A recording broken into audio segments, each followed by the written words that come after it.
What's up, Bills Mafia? I'm Fernando Schmude, that's your leading the charge. And today I'm going to talk about Allen versus Mahomes, Bills versus Chiefs, Buffalo Bills 2023 awards, and a little bit more. Feel free to interact via the YouTube comment section, and I will gladly answer all your questions. Hit that like button, subscribe to Buffalo Rumblings channel, and be aware of all Bills news and all Bills content created by Buffalo Rumblings, especially for you, Bills Mafia. So this episode is also available via Spotify, Apple Podcasts, and all the main podcast aggregators. And so, without further ado, let's start talking some Bills. And in today's show, I want to start with a tweet from a week ago that kind of went viral. Yes, I'm a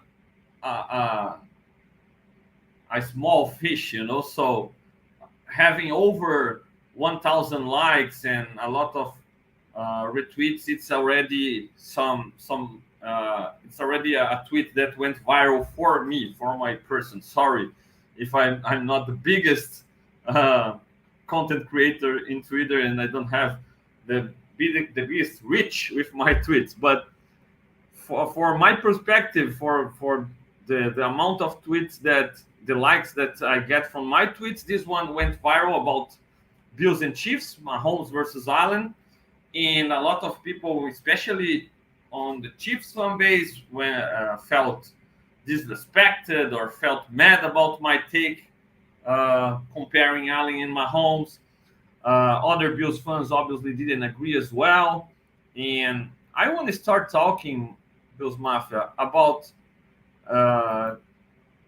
takes on Twitter or everywhere that we don't agree. And then I don't think it's needed sometimes to act so poorly towards it, right? So I can understand when we watch people like Acho, people like Ryan Clark, people who obviously have an agenda against Josh Allen, for example, talking a lot of nonsense, and it's on TV, on big time companies like ESPN, and well, they reach to a lot of people, and it's pretty obvious that they act differently towards different players, and they kind of have an agenda against Josh Allen. And I can understand Bills Mafia getting mad at them. I get mad at them as well, but I will simply hit the unfollow button or the mute button or change the channel on my TV. I won't really feel the need to say bad things to those guys. Or after all, they are entitled to their own opinions, and it's all good at the end of the day. But some people really want to get offensive on different opinions, even between us, Bills Mafia. Sometimes we don't agree on a take on McDermott, on a take on Josh Allen, on a take on Stephon Diggs, or any of our players, coaches, or team situation. But it's all good. At the end of the day, all of us, we can have our own opinions. None of us are always right. And I feel like we can respect each other's opinions. We can at least consider their opinions. We can listen to the why do you have this opinion, right? And then evaluate if it makes sense for you or not, and go forward. I've already changed my mind on some subjects when discussing with people smarter than me, talking about the Bills, about some players, coaches, and I could see from their perspective and change my mind on some subjects. Otherwise, I believe I could change other people's perspectives on some of my takes as well. So it's fun. It's part of the game. It's part of being a fan of a team and evaluating players, understanding more the game and evaluating the process. And I feel like all of us can grow this way. And getting offensive, we just get into unnecessary internet fights and unnecessary online bad mouthing, and we can't grow from there. So I plead here so Bills Mafia can start. Obviously, there are a lot of great people on social media that you can have really great conversations, and all of us sometimes we aren't on bad days and can act poorly towards each other. So, but let's take it easy, chill, and understand each other opinions. And you always have the right to disagree. You always can agree to disagree and move forward. So, talking about my tweet, let me put it on the screen. So that's the tweet that went viral for my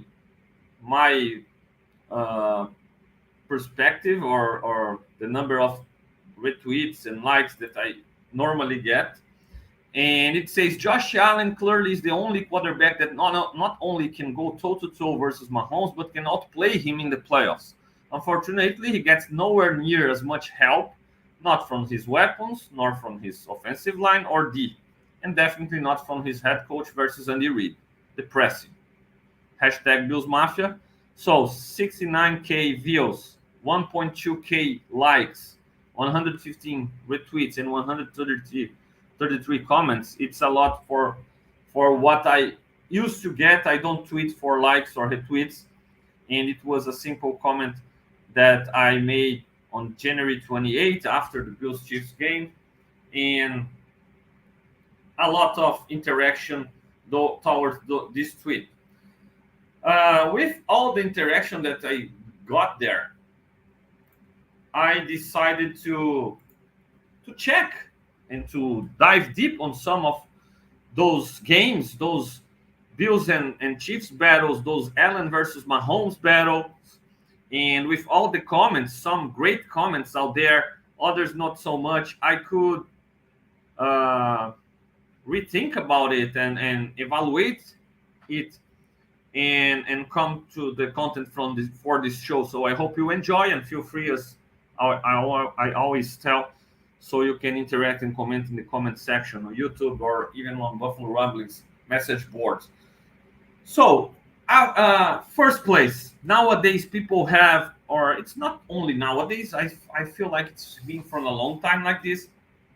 People tend to confuse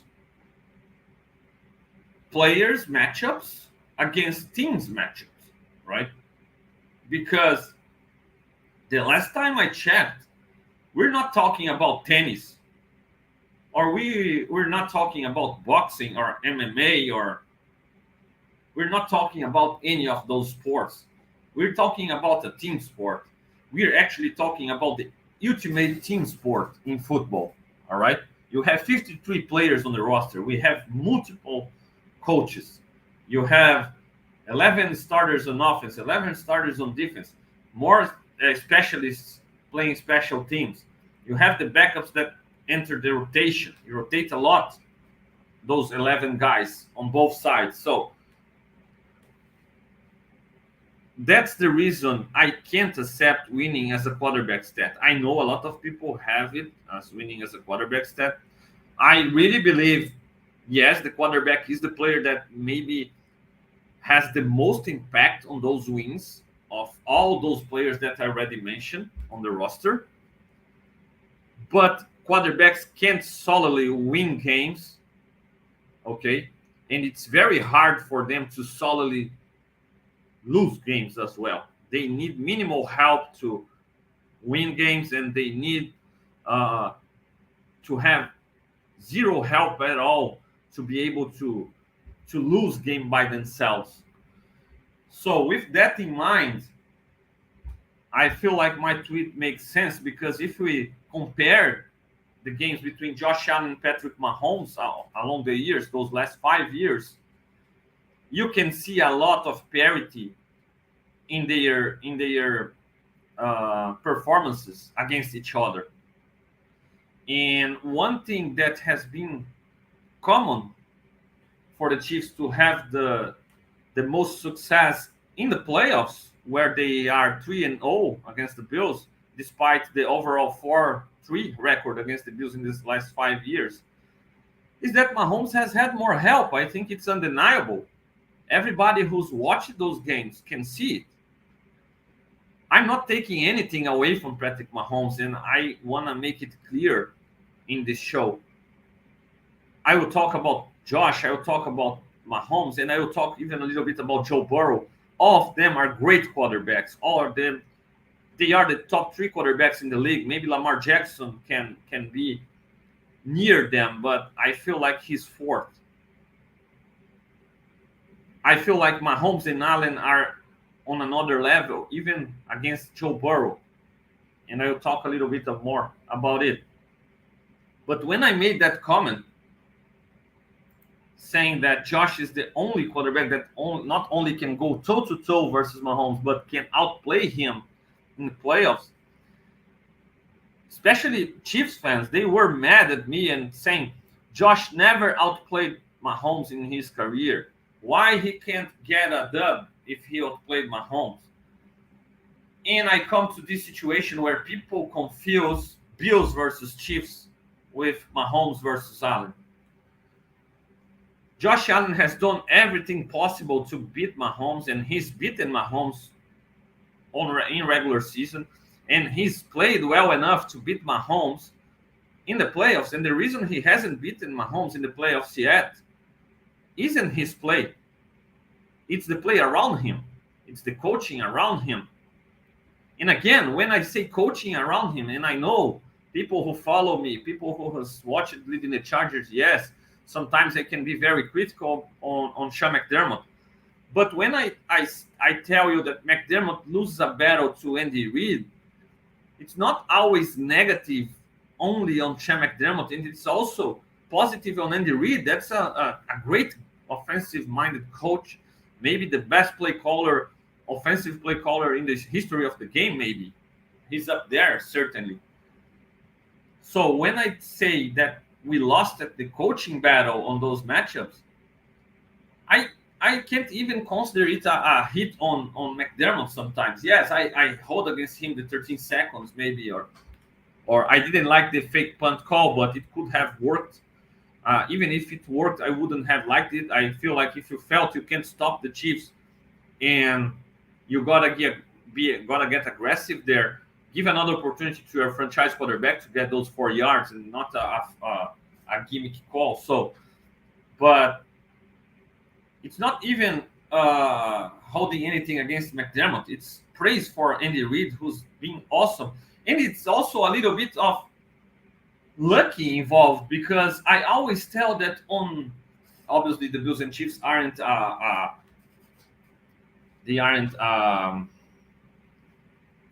matchup in the division. It's not a divisional matchup where people know each other very well for playing twice a year, but it has become this kind of matchup because the Bills and Chiefs have faced each other twice a year, almost every year in the last 5 years, just not last year, right? And I spoke a lot of years here, sorry. But McDermott has been a little bit unlucky, because if we check the matchups and we check the scoreboards, the Bills have had plenty of success against those Chiefs.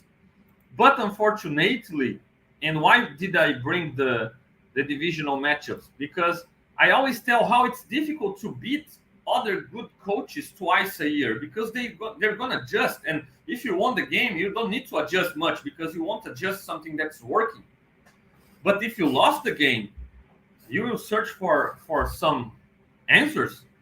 You will search for some new wrinkles so you can get the best of your opponent in the next time. And that happens a lot, and that's the reason the Dynasty Patriots lost some games to the Bills and lost some games to the Dolphins, to the Jets, because it's a chess match, and every time your opponent's gonna come with a new plan, they were gonna check something that worked against you from other team and try to do the same thing.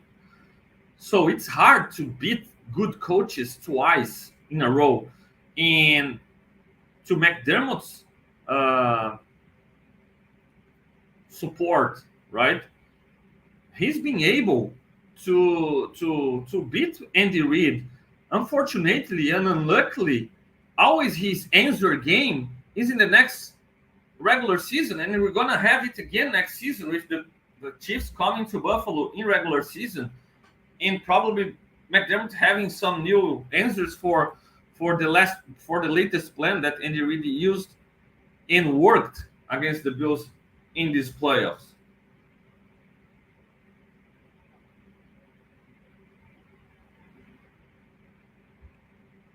So Bills Mafia, hit that like button, subscribe to Buffalo Rumblings, and support our work here.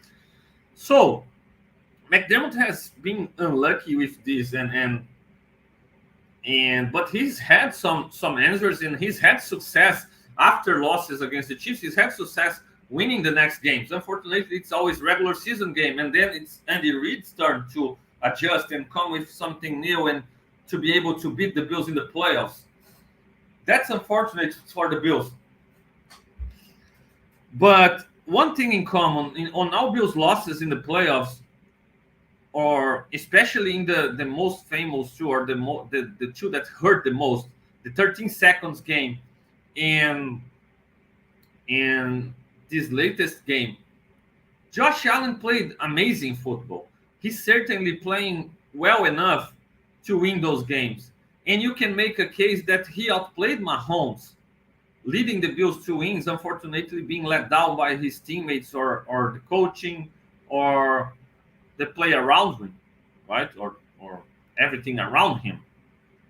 And I have here, and I will throw on the screen via StatMuse those Bills Chiefs matchups in the last 5 years, right? And for especially for Chiefs fans that think Josh never outplayed Mahomes, okay? And I said in the playoffs, so let's bring the playoff matchups, right? The Bills and the Chiefs, all Chiefs wins. The Chiefs beat the Bills 38-24, January 24th. And in this game, Josh Allen had completed 28 of 48 passes, 287 yards, 2 touchdowns, 1 interception, and run 7 times for 88 yards, being the Bills' leading rusher, with the second lead rusher, Devin Singletary, 6 carries for just 17 yards. So, again, Josh Allen was the entire Bills' offense, throwing and rushing, right? He had help from Cole Beasley and Stephon Diggs with 7 and 6 receptions, respectively, but no touchdowns. And Mahomes had a great game. 29 out of 38, 325 yards, 3 touchdowns, 0 interceptions, run the ball 5 times for 5 yards, and he had plenty of help from Tyreek Hill with 9 catches for 172 yards, and Travis Kelce with 13 receptions for 118 yards, 2 touchdowns. So you can tell Mahomes outplayed Josh here. Yes, sure. But Josh played a pretty good game here, right? But unfortunately not enough to be able to compete with the powerhouse Chiefs and this powerhouse offense with Mahomes, Kelce, and Hill. Okay, 1-0 Mahomes. Let's go to the next game, and that's the 42-36, 13 seconds game. So here is the first game that I will tell you Josh outplayed Mahomes here. Josh completed 27 of 37 passes, 329 yards, 4 touchdowns, 0 interceptions. And again, he was the Bills' leading rusher, carrying the ball 11 times for 68 yards. Devin Singletary carried the ball 10 times for 26 yards. All right.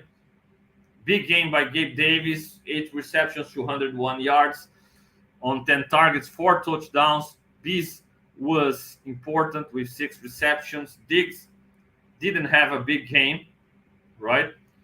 And okay, but he was responsible to drawing some attention and allowing Gabe Davis to win his matchups 1-on-1.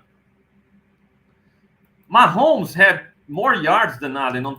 He completed 33 or 44 passes, 378 yards, and 3 touchdowns, right? He also led the team in running the ball here. 7 carries for 69 yards, but Edwards-Helaire had 7 carries to 6 yards. So it was balanced, and he had more carries from Jerick McKinnon with 10 carries and 24 yards. So Mahomes was responsible for less than 50% of the 182 yards that the Chiefs got on the ground. Josh Allen had 68 of 109 yards the Bills got on the ground.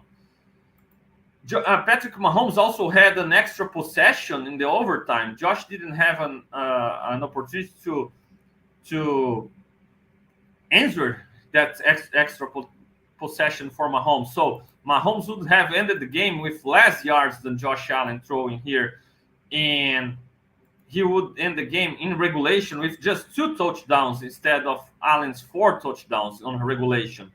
All that needed to happen to Josh clearly having outplayed Mahomes here, all that Josh Allen needed to, so the world could recognize that he outplayed Mahomes in this 13 seconds game, was Harrison Butker missing from 49 yards at the end of the regulation. All that Josh Allen needed was the defense getting a stop, or at least not allowing the Chiefs to drive the distance and to get in field goal range, where they played extremely soft and scared by McDermott, by Frazier. And that's something McDermott finally seems to have figured out this year, playing more aggressive late in the games against Dolphins, against the Chiefs during regular season. But back in time, he was still that scared guy late in games, just like he was more recently the last time against the Eagles, and then he adjusted. So all Josh Allen needed as help there was one stop, his defense not allowing them to get in field goal range in 13 seconds, and or Harrison Butker missing a 49-yard field goal as the game time expired. So if Butker misses that field goal, Josh Allen clearly outplayed Mahomes on that game. Clearly, with 2 more touchdowns, with more rushing yards, with more passing yards. Those are facts, right? But Butker hit that field goal. We know who won the coin toss, and Mahomes could do his part, win the game. Again, nothing against Mahomes. He's awesome, absolutely. But Josh is capable, and he has already outplayed Mahomes in the playoffs. This 13 seconds game is proof of that. It's not enough. Let's go to the latest matchup. Chiefs 27, Bills 24. And here, for me, it's pretty clear what I always talk about Allen and Mahomes and their matchups, right? So Chiefs 27-24, player stats. And yes, Patrick Mahomes threw for 215 yards, 2 touchdowns, no interceptions, no sacks. He runs 6 times for 19 yards, right? And he had his best player, Travis Kelce, playing great with 5 receptions on 6 targets, 75 yards, 2 touchdowns. Josh Allen had less yards throwing the ball. He threw 39 times, completed 26 of them, 186 yards, 1 touchdown, 0 interceptions, 0 sacks. Josh Allen also run the ball 12 times for 72 yards, and guess what? He was again the team's leading rusher. This time, James Cook ran 18 times for 61 yards. Ty Johnson was able to put up 40 yards on the ground, and Josh Allen finally could be responsible for less than 50% of the Bills' ground yards on this game. The Bills got 182 ground yards, and Josh was responsible for 72 of them. What's not being told about this game is that, unlike Kelce, Stephon Diggs, the Bills' elite target, had just 3 receptions for 21 yards, 0 touchdowns on 8 targets. And Stephon Diggs dropped a 65-yard bomb, and you could add 65 yards and maybe another score to Josh Allen here. Okay? If Diggs plays at the level he's supposed to play, makes the play that he's supposed to make, right? Other than that, yes, Kincaid played well, Shakir played well, and obviously Diggs drew this attention and allowed them to get more opportunities. But Trent Sherfield had 1 reception for 7 yards on 3 targets, and the other 2 targets were 2 drops, and one was really difficult, another bomb He did what he could, but he couldn't make that catch, diving catch, difficult one. But the other one was the same catch that Valdez Scantling made, contested catch, deep ball, fade throw, and Scantling was able to haul it in, right? And Sheffield wasn't. So, again, did Josh Allen outplay Mahomes in this game? Maybe not. Maybe they played in the same level. Maybe if Diggs does his part, we could be talking about he clearly outplaying Mahomes. If Bass hits that field goal, game is on. The game is on. If Dawkins hold that block a little bit more, Josh Allen has one more touchdown to Shakir here.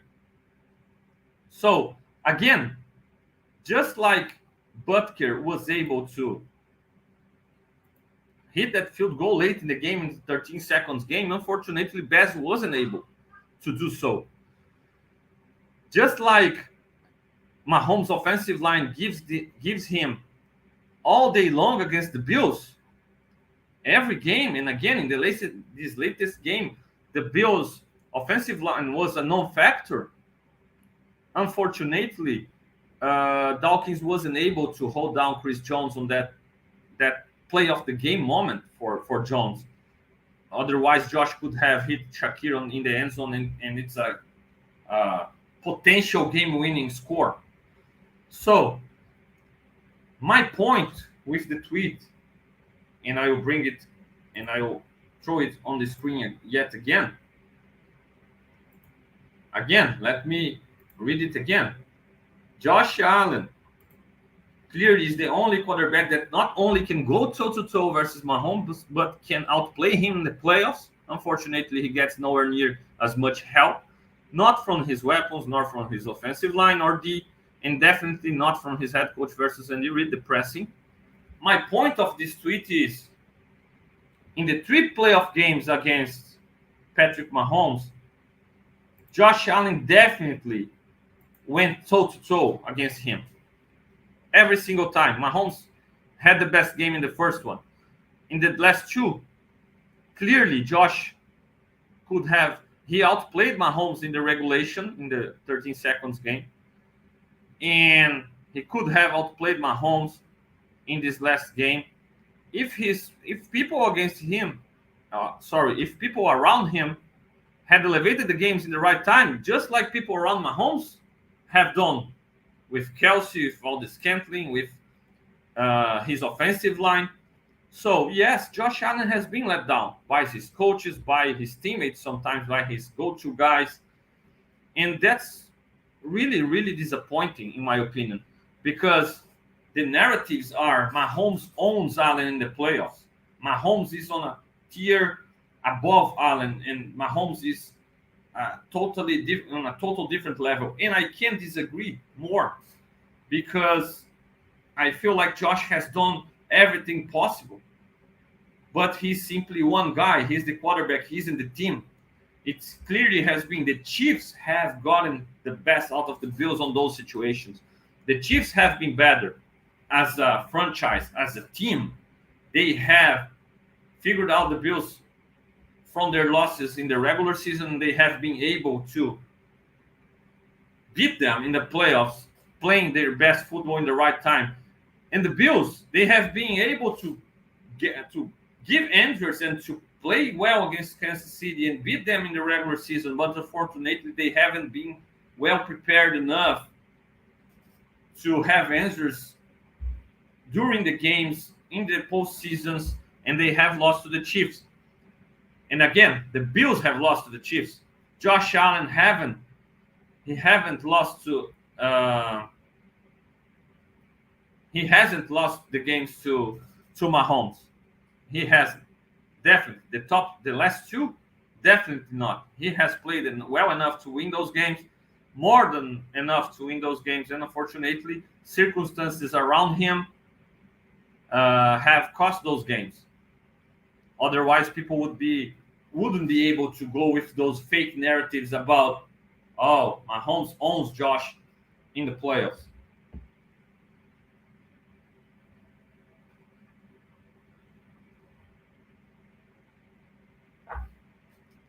So to close down um, this point and move on to awards, I just want to make some comments on some of the comments about that tweet and Joe Burrow and these those narratives on players that, oh, he wasn't able to win it all, he wasn't able to win a Super Bowl, so the other one is better because he won more Super Bowls. And again, we're talking about teams, we're not talking about tennis players, right?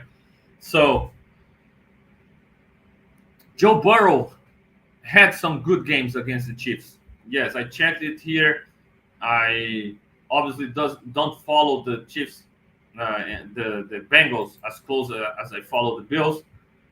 But the last time Joe Burrow played against the Chiefs, let me throw it on the screen as well.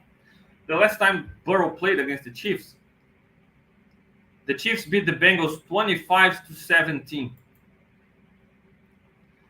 And Joe Burrow, oh, sorry, my bad. I'm talking about this season, the season's game. Let me bring the last playoffs game because this one Burrow wasn't part of it. But the last time Burrow played the Chiefs, it was January 29, 2023, Sunday. Chiefs 23, Bengals 20, playoffs, right? Burrow threw for 270 yards, completing 26 or 41 passes, one touchdown, two interceptions, 5 sacks, 4 runs for 30 yards. Burrow didn't have a good run game in this game. Joe Mixon ran for only 19 yards, Pirine for 22. And the results were clear. Burrow with the worst game. Josh Allen didn't have any game as bad as this Joe Burrow elimination game against the Chiefs, right? So for me, it's not like Burrow can't go toe-to-toe against Mahomes. He beat Mahomes sometimes in the playoffs, right? But I feel like Mahomes has more help than Josh Allen. I feel like Andy Reid is a better head coach than Sean McDermott. And again, nothing against McDermott on that. It's difficult to find a better head coach than Andy Reid, especially talking offense. That's what supports their quarterback. So with the way Reid is an offensive mind, he certainly contributes so much for Patrick Mahomes' success with his schemes, right? Travis Kelce has been a better weapon by playoff times than Stephon Diggs. Again, we're talking about the playoff record of touchdown catches, right? Surpassing Jerry Rice. So, yes, we want to see more from Diggs there, but nothing against him not being better than Kelce. Mahomes' offensive line has played better than the Bills' offensive line, Josh's offensive line, even being able to hold more than Bills' offensive line, if we're being honest, right? But yes, Mahomes has had better protection, and Allen has to run for his life more often. Mahomes has had more help from his offensive line in his run game as well, not needing to be the run game himself. And we know that Josh Allen is more often than not the main Bills rusher in those games. So Mahomes has had way more help, even if you feel like he's outplayed Allen on some of toe-to-toe games that I just showed you. Allen has had way more to do. He has less help. He's done more with less. In my opinion, he's outplayed Mahomes in the last 2 games. And in the bare minimum, he's been toe-to-toe with him, right? So why I'm talking about this comparison to Mahomes and Allen if I was talking about Burrow? Because Burrow has had even more help, in my opinion, than Mahomes.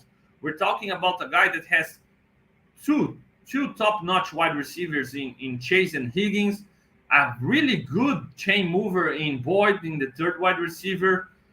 He's had a great running back in Mix on the run game, complementing a good defense. So I feel like Burrow is the guy who needs more around him to succeed. And we've seen Browning this season keeping the Bengals competitive. And let's be honest, if not by Burrow's bad first 4 weeks where he had his calf injured, but he was a major factor on the Bengals playing poorly and losing the 4 first weeks of the season. Maybe Browning would be able to would have been able to lead that Bengals to the playoffs this season. So I can't put Burrow in the same level. I respect people who puts him there, but I feel he's behind Josh, right? And I can understand Chiefs fans having Mahomes on a totally different level because he won Super Bowls and they are winning the games against the Bills, and I can understand them having Mahomes over Allen. I can't understand them getting mad on the comparison because if you watch the games and you know a little bit about ball, you can see that Josh, he has to do a lot. He's asked to do a lot, passing, rushing the ball, and playing for a defense that has let him down in the playoffs. And yes, some Chiefs fans brought in that, Mahomes smoked some number one ranked Bills defense. Yes, that's exactly something that I hold against McDermott, the way that they played soft against those Chiefs in the past. I can tell it about this last game because unfortunately they were missing a lot of pieces. Yeah. But in the 13 seconds game, it was a totally let down by the defense against the Chiefs team. And they were a great offense, obviously. They had Hill, Kelsey, Mahomes is awesome.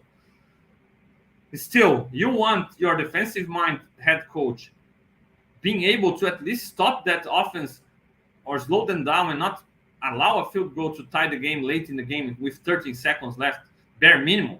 The impact that Reed makes on the offensive side of the ball for Mahomes, we expect McDermott to make on the defensive side of the ball for Allen and the Bills, right?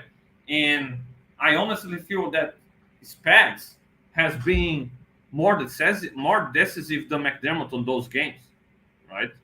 So what nullifies the advantage of having a defensive head coach if the opposing defensive coordinator can be as good or better than you when it matters the most.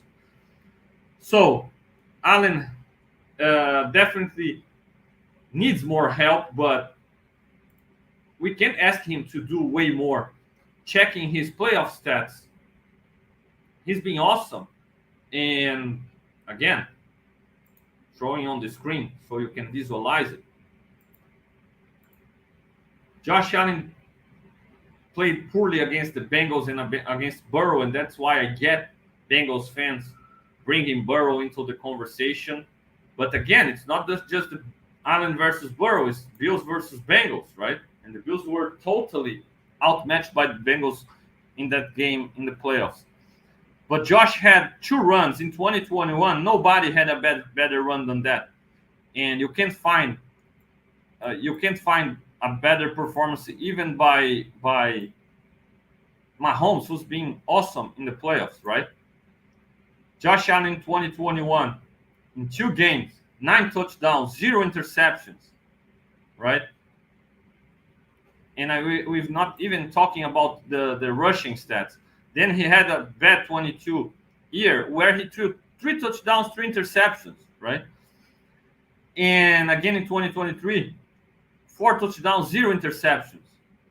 Josh Allen went to the playoffs 6 times, and 3 of them he had no interceptions at all, right? So Josh Allen has been different in the playoffs. Joe Burrow in the playoffs has nowhere near the success. Allen, 21 touchdowns, 4 interceptions in 10 games. Burrow, 7 games, 9 touchdowns, 4 interceptions. So Burrow isn't at the same level by playoff times when it mattered the most. And then Mahomes is awesome, obviously, with 17 games, 39 touchdowns, 7 interceptions. Awesome. Definitely awesome.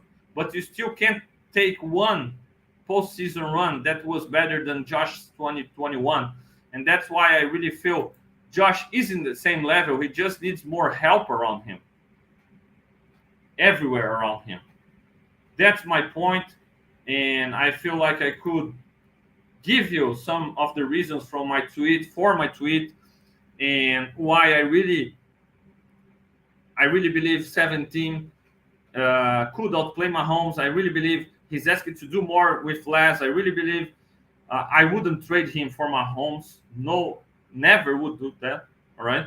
And I trust him to lead the Bills going forward. I hope people can help him more. I hope he can continue to play at this insane level by playoffs time and lead the Bills to a Super Bowl. But he needs help.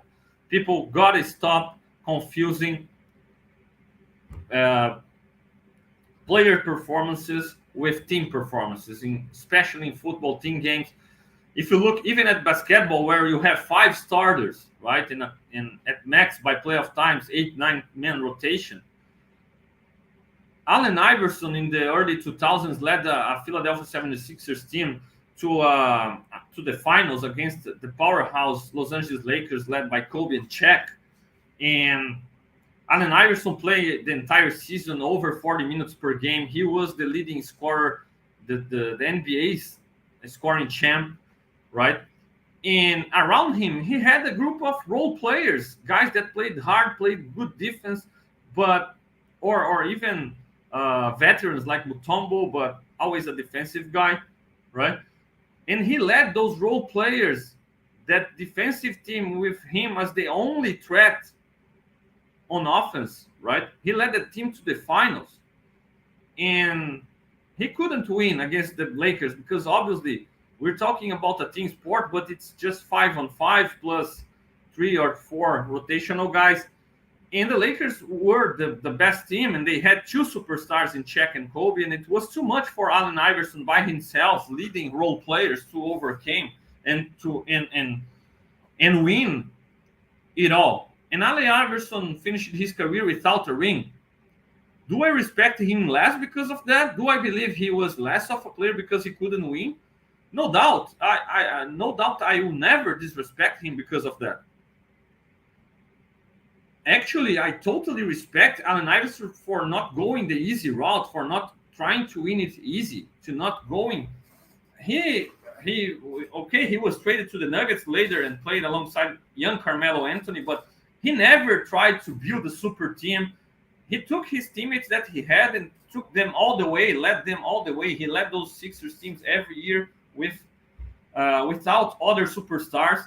And he tried to win being the main guy, and unfortunately he couldn't. Just like Stockton and Malone couldn't win against MJ and the Bulls, and they couldn't, but they were the guys, and they tried hard, and they were Hall of Fame guys, right? And unfortunately, they couldn't, but they were good enough to do so. Unfortunately, they couldn't, and they never went the easy way, the easy route to do so, right? Still on this line of thinking, if Norwood hits a field goal, Jim Kelly is a Super Bowl winning quarterback. So because Norwood missed a field goal, it makes Kelly lesser of a quarterback? Definitely not. So in my mind, Jim Kelly can't, in any comparison to Dan Marino, to Steve Young, to John Elway, you can't say, oh, but Kelly never won a Super Bowl.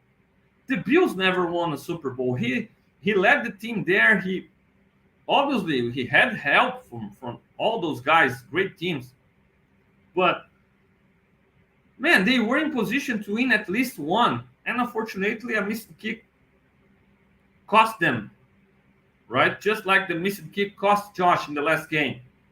Just like a kick that wasn't missed by Butker gave Mahomes another opportunity, and he took advantage of it because he is an awesome player. I just can't judge players differently. And Kurt Warner recently told something about that, leaving the field on his Super Bowls where he's 1-3, having his team in position to win, and it was out of his hands to be able to win those games from that point on, and it wasn't on him. So you can't put 1-3 on Warner because he did enough to win those games, right? So I can't make Kelly lesser of a quarterback because he couldn't win a Super Bowl. I feel like he put the Bills in position to win, and a better kick there, and you win a Super Bowl. I can't judge Josh for not getting the Bills pass through those Chiefs in these last 3 playoffs because he's done enough. Unfortunately, the around him hasn't been good enough. In the same way, I can't put on Allen Iverson. He never won the finals or an NBA title because he faced a better team. He lost to a better team. He didn't lose a one-on-one matchup against Kobe or against Czech or against anybody else. So I feel like this on this subject, and feel free to comment. Why do you agree, disagree? It will be a pleasure to discuss with you on the YouTube comment section.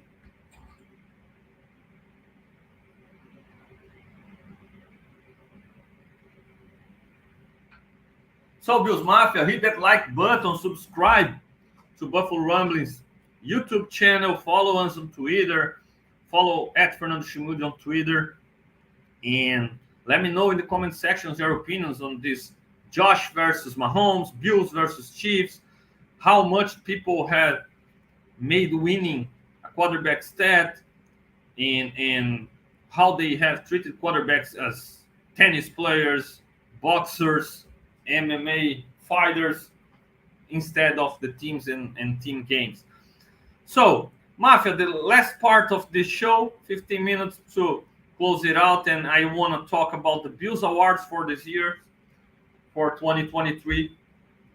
And I will start by, we're talking Allen, and I will start with the MVP award, and I will tell you and describe what those awards mean to me, right? Because nowadays it seems people don't even know what's the meaning of those awards. For some people, the MVP of the season is the best quarterback on the best team.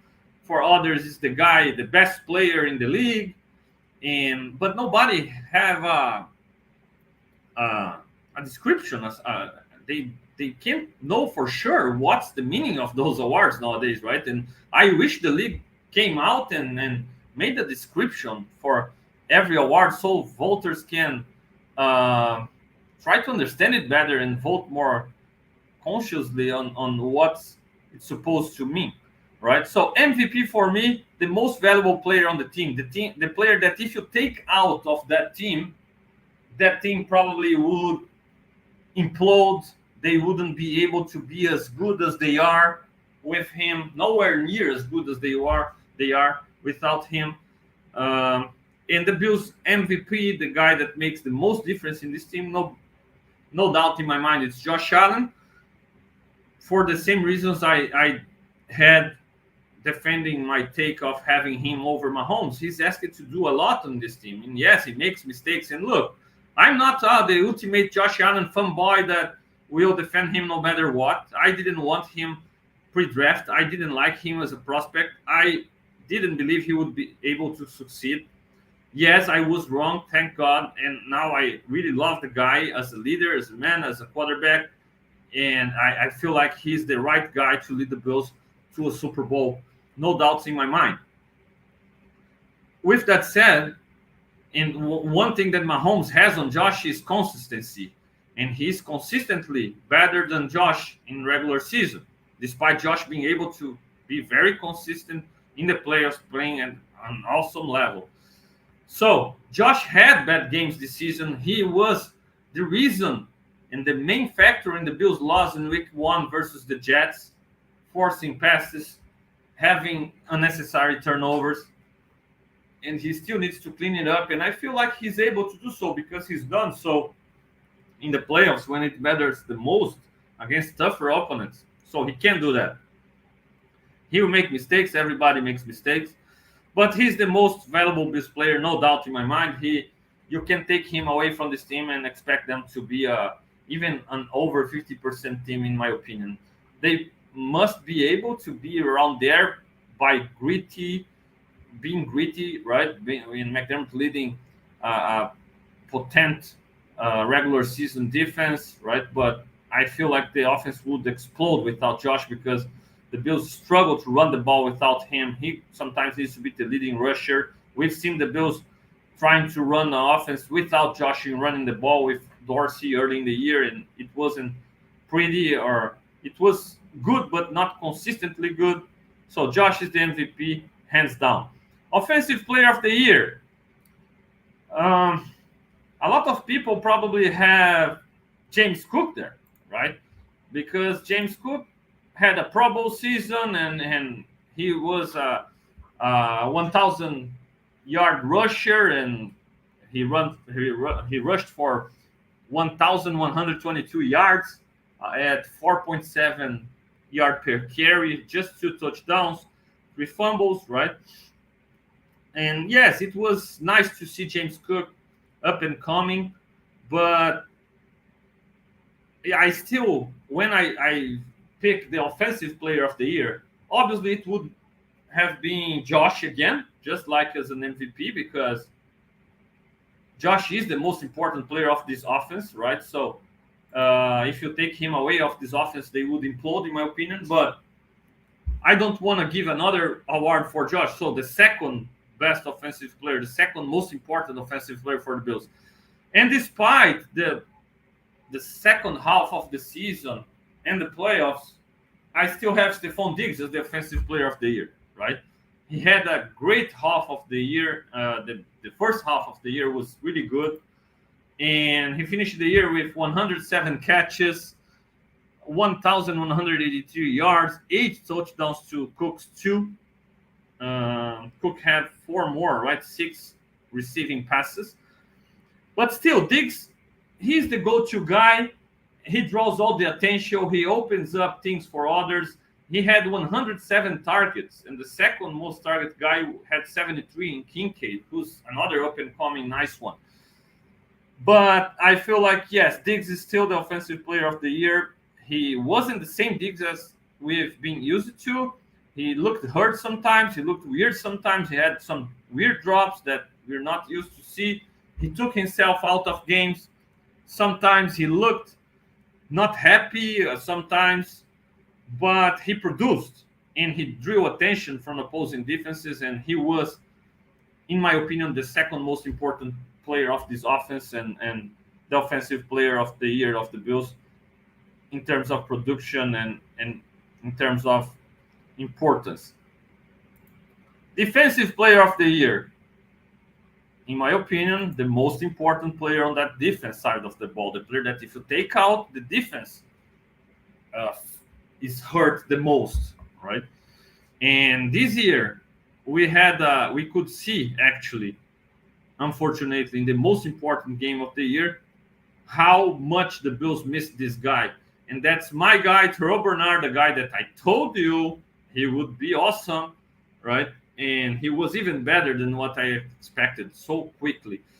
And he was the Bills defensive player of the year. It's awesome how he took command of this defense, how he, you could see since his day one as a starter, since week 1, he was in command. He knew the defense. He just needed, that pilot that just finished the course and with all the grades, and now he just needs experience with real flights. And that was Bernard this year, and he became the leader of this defense, playing fast, playing aggressive, making plays in coverage, making plays blitzing the quarterback, making plays against the run. He's not a perfect linebacker, all right?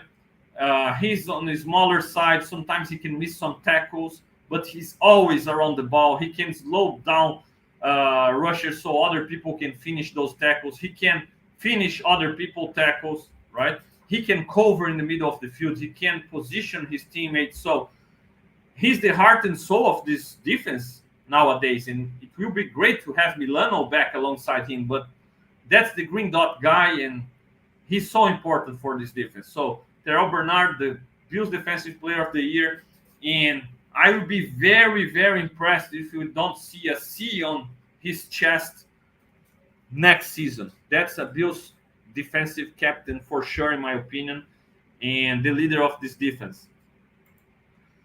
Offensive rookie of the year. So for me, the rookie with the best performances and the most impressive rookie on the offensive side of the ball.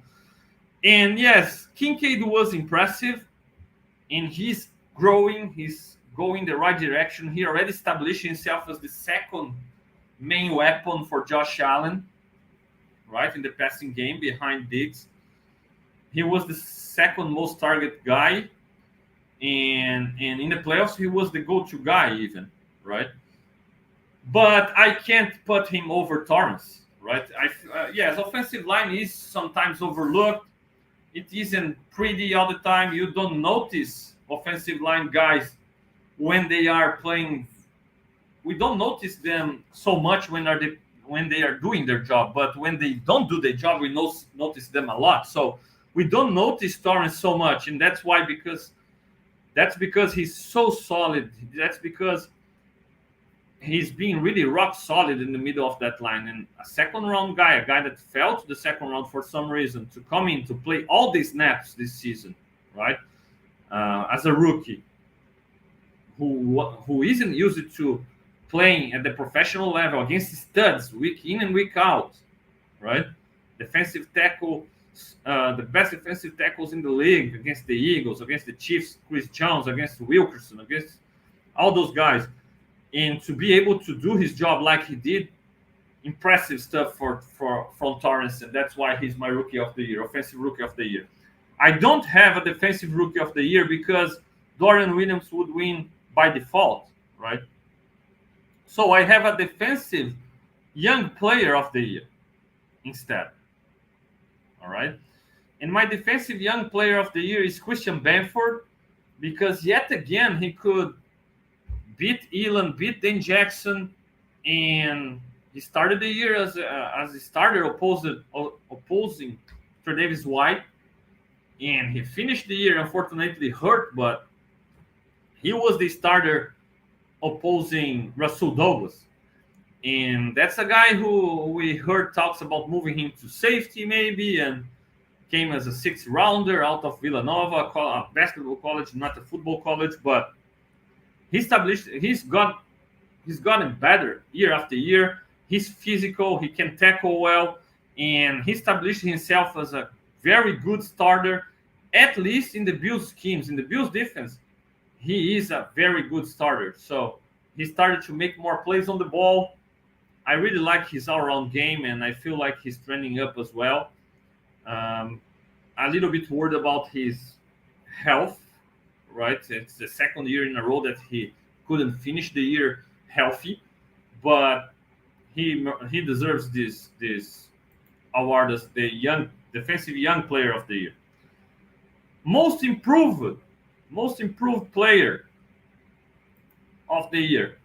Khalil Shakir is my most improved guy. He started the year maybe behind Hardy in Sheffield with all the attention that Sheffield drew on the training camps. But Shakir started to as the season went on, his chemistry with Josh started to get better, and by playoff times, he finally established himself, in my opinion, as that slot guy that we haven't had since Cole Beasley left.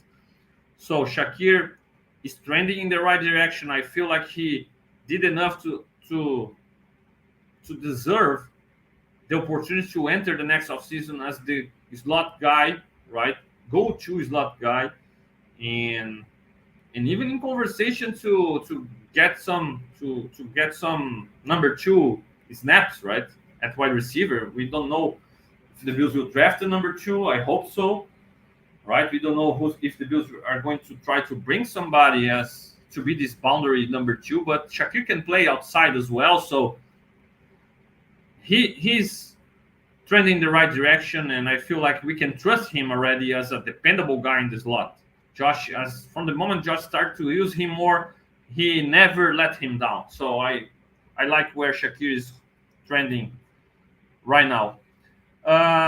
Coach of the year, and I won't have an assistant coach of the year because obviously we only have one head coach. So the coach of the year candidates are McDermott, Dorsey, Brady, and then the positional coaches, right? We just elevated Babbage to defensive coordinator now, and Babbage could have been a nice candidate here, in my opinion, because of the work with Terrell Bernard, even Tyrell Dodson, right? And the guys needing to fill in all the injuries. Another possibility obviously would have been McDermott because the start of the year wasn't good, and it wasn't good in my opinion, both sides as a head coach, because the Bills weren't playing. Um, they weren't playing uh, good football, good complementary football, right? When the offense played well, the defense didn't play well, and the opposite was true. And then the special teams wasn't playing well all year long, and that's why Smiley isn't even into consideration, in my opinion, here. But McDermott could fix it. He fired Dorsey. He elevated Brady. It made the offense get going, right? And he also was able to fix his fears late in games. He stopped playing soft. He got more aggressive on the defensive side of the ball to close out games. So he improved there. I feel like he didn't have a lot of answers for Andy Reid in the playoffs. I didn't like his game plan there. Yes, he missed a lot of guys, obviously.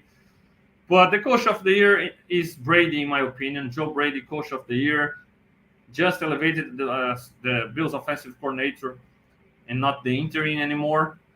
And yes, I don't think Dorsey was as bad as people think.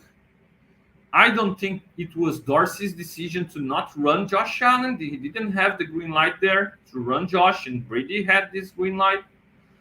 But Brady did the most what he had. He was able to make the Bills offense dangerous running the ball. The offensive line was physical playing for him. Josh could run the ball as well. He wasn't perfect, but he was very good in my opinion. And I loved his game plan against the Kansas City Chiefs. A lot of people didn't like it. I really liked it. I feel like the Bills could run the ball early, establish the run game, could make Spags adjust and start to play more aggressive against the run, what open opportunities downfield. I feel like he took a little bit too long to recognize that in the third quarter, but he had some shot plays there, and he called it. And unfortunately, the Bills wide receivers couldn't catch those passes and make the Chiefs pay. But the game plan was there, and then he adjusted to the Chiefs defense stopping the run with some run pass options, some screen passes.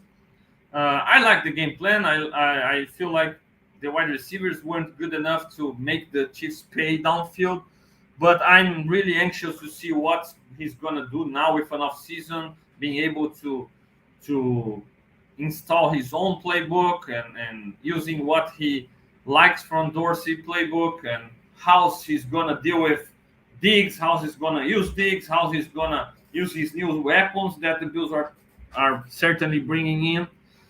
I'm anxious, curious to see, but in 2023, I feel like what he's done was really deserving to get the offensive coordinator job, and that's why he's my coach of the year. And to finish, the disappointment of the year, one each side to close it down. I feel like Gabe Davis was the disappointing player of the year on offense. He wasn't nowhere near number 2 material. Drops, going invisible.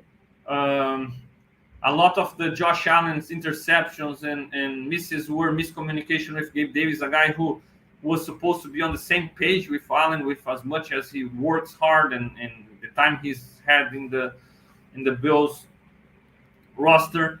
So Gabe Davis was a letdown in my opinion, and I honestly wish the best for the guy, but I hope he moves on in his career to another team. I hope somebody else pays him so the Bills can't bring him back.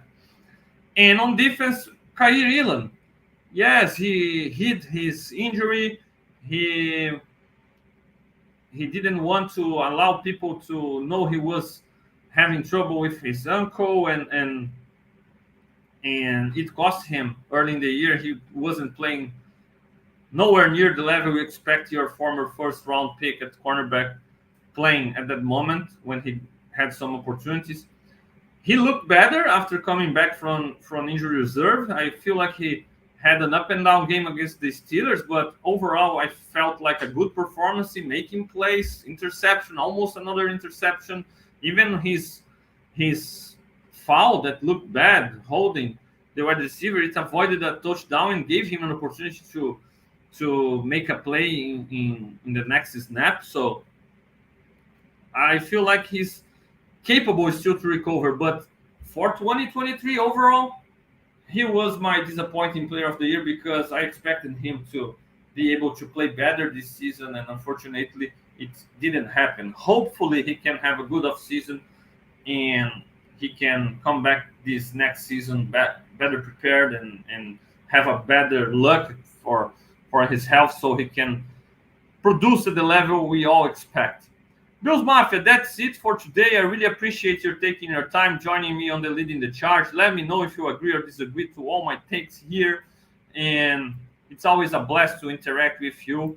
It's always a blast to be part of the Buffalo Rumblings team and to produce content for you. Hit that like button, subscribe, and I'll be back next Sunday with the Portuguese version of the Leading the Charge, and then next Friday again in English. The content creation doesn't stop. Thank you so much. See you around. Go Bills.